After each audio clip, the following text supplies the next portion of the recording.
नमस्कार, मैं हूं आपके साथ मयंक। आज 25 तारीख है। पिछले 12 घंटों में मिडिल ईस्ट से क्या खबरें आ रही हैं, ईरान अमेरिका के बीच जो जंगी हालात हैं, इसमें क्या डेवलपमेंट है, ये सारी खबरें मैं आप तक पहुंचाऊंगा।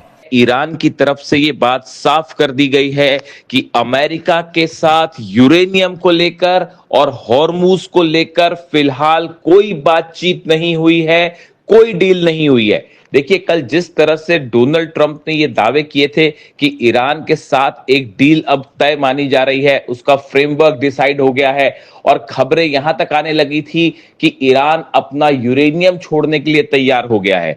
लेकिन ईरान की तरफ से इसका करारा जवाब दिया गया है और यह कहा गया है कि ईरान किसी सूरत में अपना यूरेनियम सरेंडर नहीं करेगा। और ये बात ईरान के तमाम मिलिट्री अधिकारियों की तरफ से कही गई है। ये बात सुप्रीम लीडर मुस्तफा खामनेई की तरफ से भी कह दी गई है। देखिए, ईरान की तरफ से जो खबरें आ रही हैं उसके मुताबिक अमेरिका के साथ फिलहाल किसी तरह की कोई डील नहीं हुई है और यूरेनियम के मुद्दे पर तो कोई बात ही नहीं हुई। लेकिन ये बड़े हैरान करने वाली बात है कि डोनाल्ड ट्रंप की तरफ से ये कहना कि एक डील फाइनल हो गई है और बस कुछ ही वक्त है और उसके बाद एक बड़ा अनाउंसमेंट हो सकता है, ऐसी तमाम खबरों का ईरान ने पूरी तरह से खंडन किया है। और जो हकीकत है वो ये बता रही है कि 5 देशों के प्रमुख जो कोशिश कर रहे थे कि किसी तरह से डील हो, पाकिस्तान की तरफ से कोशिश हो रही थी कि कोई डील हो जाए, ये पूरी बात यूरेनियम के मुद्दे पर और हॉर्मूज के मुद्दे पर आके फंस गई है। ईरान ने साफ कर दिया है कि उसे जो नुकसान हुआ है उसकी भरपाई होनी चाहिए और जो उसकी संपत्ति फ्रीज की गई है उसे भी रिलीज किया जाना चाहिए। इस मुद्दे पर भी पूरा मामला आगे बढ़ने से रुक गया है।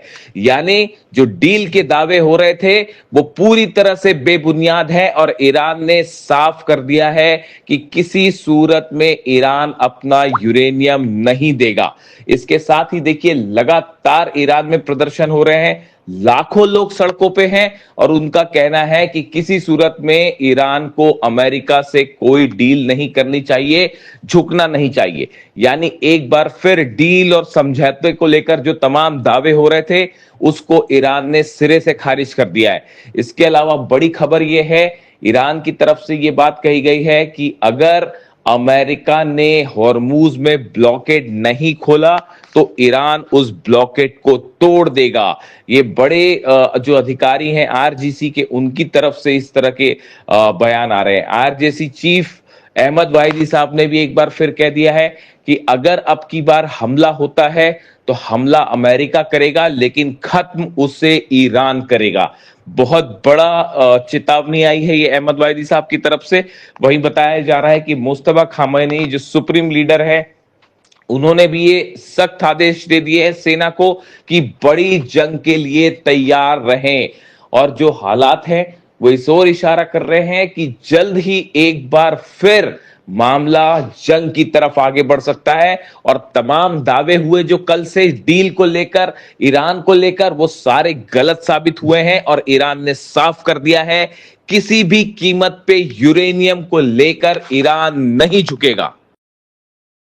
देखिए, जो खबरें हैं आप जान ही रहे हैं कि चाहे जमीन हो, चाहे आसमान हो, चाहे समंदर हो, हर जगह ईरान ने एक बड़ी जंग की तैयारी कर ली है, एक बड़ी जवाब देने की तैयारी कर ली है कि अगर किसी भी तरह का हमला होता है ईरान पर तो उसका करारा जवाब दिया जाएगा। लेकिन इसी बीच एक ऐसी खबर सामने आई है जो कि वाकई मिडिल ईस्ट में एक बड़ा गेम चेंजर साबित हो सकती है। कहां ये जा रहा है, कुछ डिफेंस एक्सपर्ट्स इस तरह की बात कर रहे हैं और कुछ सोर्सेस से इस तरह की खबर है कि ईद के पहले, जो आने वाली बकरीद है, जो ईद आ रही है, इसके पहले पहले ईरान एक आईसीबीएम का टेस्ट कर सकता है और ओपनली इस बात को सामने रख सकता है कि ईरान के पास अब 10,000 किलोमीटर तक की रेंज वाली मिसाइल है। इस तरह की खबरें आ रही हैं। देखिए, अब तक जो जानकारी हम सबके पास है, ये वीडियो मैंने पहले भी बनाया था कि उस समय एक टेस्ट हुआ था, शायद नवंबर की बात होगी।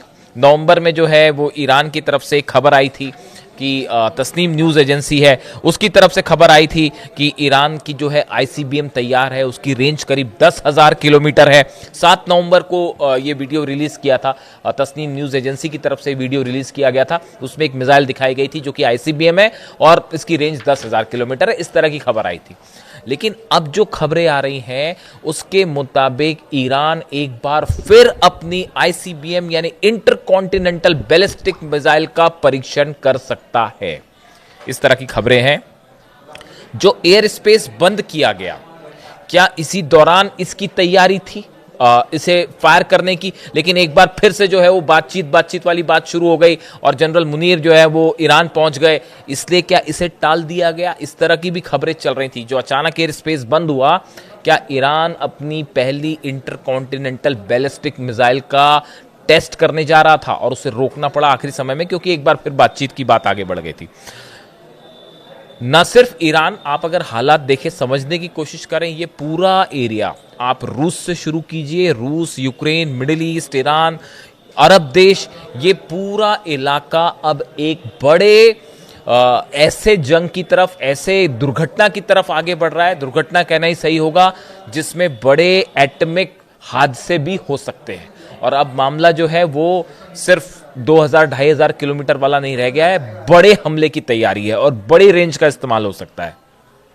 आपने देखा होगा पुतिन जिस तरह से न्यूक्लियर वॉर ड्रिल में जुटे हुए हैं। उन्होंने 64,000 सैनिकों के साथ 2 से ज्यादा मिसाइल लॉन्चर, 73 वॉरशिप और 13 पनडुब्बियों के साथ उन्होंने न्यूक्लियर वॉर ड्रिल करी है बेलारूस के साथ मिलकर। आप देखिए, उन्होंने इसके साथ ही इसी दौरान उन्होंने अपनी यार्स मिसाइल का जो है इस परीक्षण किया। इंटरकॉन्टिनेंटल बैलिस्टिक मिसाइल है।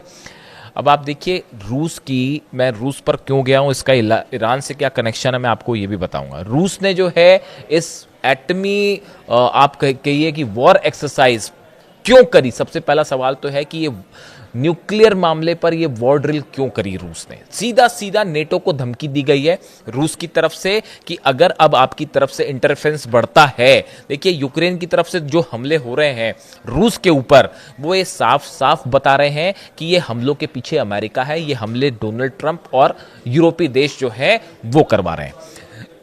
रूस के विदेश मंत्री लावरोव की तरफ से बयान आया है कि अमेरिका चाहता है कि किसी भी तरह से मिडिल ईस्ट में शांति ना हो पाए। रूस की तरफ से साफ ये कह दिया गया है कि जो हमले हो रहे हैं यूक्रेन की तरफ से, ये असल में अमेरिका और यूरोप के द्वारा जो है हमले करवाए जा रहे हैं यूक्रेन के जरिए रूस के ऊपर। यानी पुतिन जिस तरह से स्टूडेंट्स के ऊपर हमला हुआ लुहांस्क में और कई उसमें छात्र मारे गए, उसके बाद से पुतिन बेहद नाराज बताए जा रहे हैं। और देखिए उन्होंने अपनी जो मिसाइल्स, अगर आप देखें पिछले 1-1.5 महीने की बात करिए, सरमत जो है इंटरकॉन्टिनेंटल बैलिस्टिक मिसाइल है जिसका रूस ने टेस्ट किया, इसके बारे में खुद पुतिन ने जानकारी दी। उसके पहले भी है बुरेवेस्तनिक जो है क्रूज मिसाइल है जिसमें कि परमाणु रिएक्टर लगा हुआ है और उसकी कोई लिमिट ही नहीं है। सरमत की तो आप सरमत की बात करें, सरमत की तो जो 35,000 किलोमीटर उसकी रेंज है। अब आप सोचिए 35,000 किलोमीटर की रेंज से रूस क्या करना चाह रहा है। बुरेवेस्तनी की बात करिए, उसमें न्यूक्लियर रिएक्टर लगा हुआ है, यानी उसकी कोई लिमिट ही नहीं है, रेंज ही नहीं है, वो चलती रहेगी लगातार। आप देखिए इस तरह से अगर जो इन मिसाइल्स की आप बात करें, उसके बाद अब यार्स का टेस्ट कर लिया है। ये जितनी मिसाइल्स हैं ये बता रही हैं सब इंटरकॉन्टिनेंटल मिसाइल हैं। अगर रूस से फायर होती हैं तो सब की सब वॉशिंगटन और न्यूयॉर्क तक जा सकती है। यानी सीधा चैलेंज है ट्रंप को। और ये जो पूरा मामला है ये आपको ईरान अमेरिका दिख रहा है, लेकिन इसके पीछे बड़ा खेल चल रहा है पुतिन वर्सेस ट्रंप। आप इस बात को देखिए, ये जंग जो है सिर्फ ईरान अमेरिका की नहीं है, ये जंग रूस वर्सेस अमेरिका की भी हो चुकी है अब। और इसमें जो ये जो मिसाइल टेस्ट हुए हैं, अब इसके अलावा देखिए एक बेहद अहम खबर, छोटी खबर थी लेकिन बेहद अहम खबर थी, इस पे नजर बनाए रखना बहुत जरूरी है। ये द सन की रिपोर्ट है, जो सन है उसकी तरफ से रिपोर्ट आई थी कि यूक्रेन की सुरक्षा एजेंसी एसबीयू ने दावा किया कि एक R-60 मिसाइल के मलबे में यूरेनियम 235 और यूरेनियम 238 के निशान पाए गए हैं। एजेंसी के मुताबिक घटना स्थल पर गामा रेडिएशन 12 माइक्रोसीवर्ट प्रति घंटा रिकॉर्ड किया गया, जो समान स्तर से ज्यादा था। यूक्रेन ने कहा कि मलबे को सुरक्षित तरीके से हटाकर रेडियो एक्टिव वेस्ट स्टोरेज में शिफ्ट कर दिया गया है और वहां पे ड्रोन या मिसाइल्स जो गिरी हैं, इससे लोगों को दूर रहने के लिए कहा गया है। देखिए, ये हमला कुछ वक्त पहले हुआ था और इस हमले के बाद ये रूस की तरफ से मिसाइल फायर की गई जो कि यूक्रेन के ऊपर गिरी और बताया गया कि जब ये जिस साइट पर इस साइट को जब चेक किया गया जहां रूस की मिसाइल गिरी, ऐसा दावा हो रहा है, तो वहां पर यूरेनियम 235 और यूरेनियम 238 के निशान पाए गए और इससे कुछ मात्रा में रेडिएशन भी था जो कि लेवल अप था।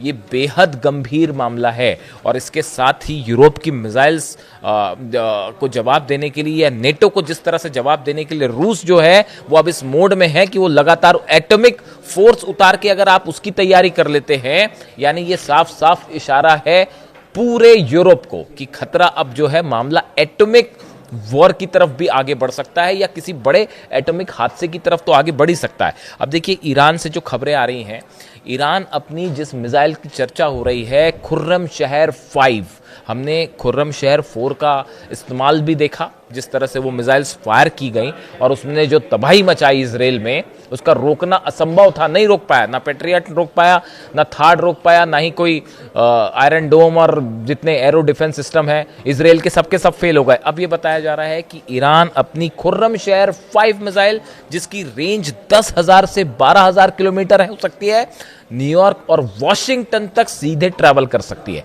ये जो बार बार बयान आ रहे हैं कि ईरान सरप्राइज देगा, ईरान नए टारगेट डिसाइड करेगा, इस बार जंग मिडिल ईस्ट से बाहर जा सकती है, ये कहीं इशारा इस आईसीबीएम की तरफ तो नहीं है जिसको फिर से टेस्ट किया जा सकता है या जिसका इस्तेमाल हो सकता है। इसी तरह की बात रूस की तरफ से भी कही गई। रूस का ये कहना है ईरान के पास बेहद आधुनिक मिसाइल्स हैं और ऐसी मिसाइल्स हैं जिसका अब तक इस्तेमाल नहीं किया गया, जिसका अब तक परीक्षण ही नहीं किया गया, यानी जिसे दुनिया के सामने लाया ही नहीं गया, क्या उनका इस्तेमाल होने जा रहा है। एक बड़ी ही इंटरेस्टिंग चीज और है, कई एक्सपर्ट इस तरह की बात करते हैं कि ईरान, देखिए सीज फायर हुआ, सीज फायर होने के बाद अमेरिका की तरफ से कई शर्तें रखी गई, वो ईरान ने रिजेक्ट कर दी, फिर ईरान की तरफ से शर्तें रखी गई, फिर उस अमेरिका ने रिजेक्ट कर दी। ये सिलसिला काफी लंबे समय से चल रहा है। ईरान ने साफ कर दिया हम अपना यूरेनियम नहीं देंगे, हम परमाणु मुद्दे पर कार्यक्रम अपना नहीं रोकेंगे, पीसफुल पर्पस के लिए चलता रहेगा। अमेरिका मानने को तैयार नहीं है। फिर बार बार ये बातचीत के दौर क्यों चल रहे हैं? क्या टाइम लेने की कोशिश हो रही है? अमेरिका टाइम ज्यादा लेना इसलिए चाह रहा है कि किसी तरह से अगर डील हो जाए जंग ना करना पड़े, वरना ज्यादा नुकसान होगा। लेकिन ईरान क्यों बार बार बातचीत को आगे बढ़ाता है?